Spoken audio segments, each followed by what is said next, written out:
Bombay fashion से इस लगन की तैयारी होगी राजवाड़ा कलेक्शन के साथ। शाही शादी, रॉयल अंदाज, सपनों की शादी हकीकत में, पूरे परिवार की complete wedding range. The Bombay fashion, Dak bungalow road, Bombay dresses, main road, Begusarai.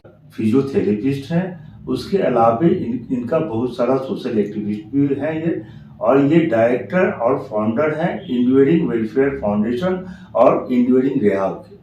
आइए जानते हैं सूर्य शंकर कुमार जी से कि फिजियोथेरेपिस्ट में ये क्या होता है और कब फिजियोथेरेपिस्ट की जरूरत पड़ती है। स्वागत है आपका Surya Shankar Kumar ji. Thank you so much. पहला क्वेश्चन हमारा यह है कि फिजियोथेरेपिस्ट होता क्या है? फिजियोथेरेपी ऐसी विधा है जिसमें कि फिजिकली एक्सरसाइज के थ्रू, इलेक्ट्रोमोडिलिटी के थ्रू, अलग अलग एक्सरसाइजेज के थ्रू मैनुअली हो, तो उन चीज़ों की वजह से जो भी वो उन सारी मदद से सर इसको काटे दीजिए। क्या महत्व होता है? देखिए, अभी मैंने मसल की बात किया, मसल स्ट्रेंथ की। सेम चीज़ें स्पोर्ट्स के लिए कार्डियक रिहैब उतनी ही जरूरी है।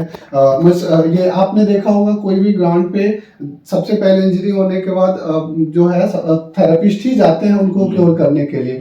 तो उनके पहले सबसे पहले अगर थेरेपिस्ट की बात करें तो जब तक वो असिस्ट नहीं करेंगे कि उनकी मसल्स, उनकी जो ब्रीदिंग है, उनका कार्डियक फंक्शन है वो प्रॉपर है या नहीं है, उनका जो भी है पैरामीटर है, उन पैरामीटर को ध्यान में रखते हुए उनको असेसमेंट करके उनको वहां तक ट्रेन करना और वो इंजरी लेवल से बचाना। बशर्ते ये नहीं कि आपकी इंजरी हुई तभी, अगर आपकी थोड़ी प्रॉब्लम है, जस्ट आपका ब्रीदिंग इशू ही है किसी भी कारण वजह से, तो आप अगर मैराथन के लिए दौड़ जाते हैं तो क्या आपको कार्डियक इशू होने की वजह से आप हो सकता है सडन कार्डियक अरेस्ट है और उस समय डेथ भी हो सकती है। तो क्यों ना अगर आप थेरेपिस्ट से पहले कंसल्ट में रहेंगे तो आपका कार्डियक मसल्स का स्ट्रेंथन के लिए वो प्रॉपर वर्क करेंगे, पहले से वर्क करेंगे, तो वो ऐसा होगा एक टाइम पे उनका स्ट्रांग हो जाएगा, फिर आप उसके लिए कैपेबल हैं। जरूरी नहीं है कि आपको फुल मैराथन, हाफ मैराथन हो, लेकिन वो हाफ एटलीस्ट वो 5 किलोमीटर 2 किलोमीटर कर सकते हैं, इतना कैपेबल बनाया जा सकता है। जब आपकी स्ट्रेंथ जैसे जैसे बढ़ेगी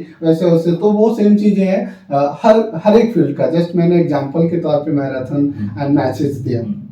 कभी कभी मरीज जो होते हैं वो कहते हैं कि फिजियोथेरेपी कराने से फायदा नहीं है, बहुत महंगा होता है, बहुत कॉस्टली होता है। एक तो डॉक्टर का खर्चा, ऊपर से फिजियोथेरेपिस्ट डॉक्टर का भी खर्चा करने से पहले सोचते चलो ये घर में ही कर लेंगे। क्या उनका सोचना सही होता है ये? जी, ये बिल्कुल गलत है। और जहाँ तक बात करें कि कॉस्ट को लेकर, तो ऐसा आप समझ सकते हैं कि अगर आपकी बैक पेन है इनिशियल स्टेज में, नी पेन है, अगर आपकी स्ट्रेंथ मेंटेन कर दिया जाए तो आजकल नी रिप्लेसमेंट की चार्जेस लाखों में है। तो आप ये देख सकते हैं कि अगर आपका वो भी आपको आर्टिफिशियल है, अगर आपके ही मसल्स को, आपके ही जॉइंट को स्ट्रेंथन करके और लिगामेंट को स्ट्रेंथ देकर, अब वो चीजें अगर हम वहां तक अचीव कर ले और वो शायद जरूरत ही उस नौबत ही ना आए कि घुटने प्रत्यारोपण का, तो क्या लगता है वो लाखों का कॉस्ट को अगर महीनों भर में, अगर यहाँ पे थेरेपी में थोड़ी टाइम लगती है।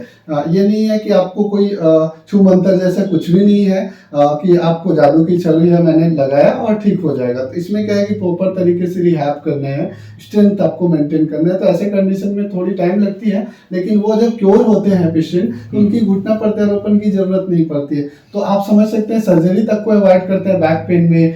जो बैक पेन अगर डिस्क बल्ज है या अलग अलग कंडीशन है तो वो वहां तक ना जाए, उससे पहले हम स्ट्रेंथ को मेंटेन कर देंगे तो क्यों हमें सर्जरी की जरूरत पड़ेगी। और सर्जरी भी ऐसा नहीं है कि सर्जरी होना ही मतलब वो होने के बाद सही होना, उसके बाद भी थेरेपिस्ट के पास आना है, तो क्यों ना हम पहले ही करें।